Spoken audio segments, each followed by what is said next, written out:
Guys, Andrew here. Welcome back to Drew Tutorial. And if you're seeing the channel for the first time, special welcome to you. Now in this video, I'm going to show you how to set your own security key in AnyViewer.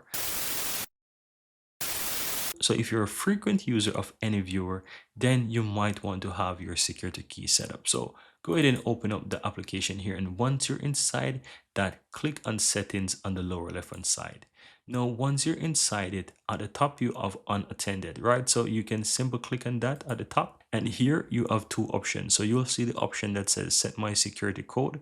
Click on that. And from here you can enter your security code. Now, keep in mind that you want to ensure that the security code is something complex, something that you can remember, but you don't want to make it too simple.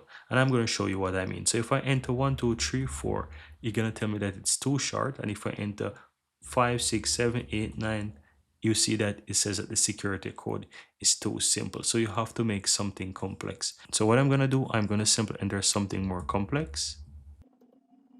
And you can see that it now accepted. If you hover and click on this eye, it will show you what you type. But I know what I typed, so I'm going to simply click on save. And that's it. This is how you can easily go ahead and save or create your own security code inside AnyViewer.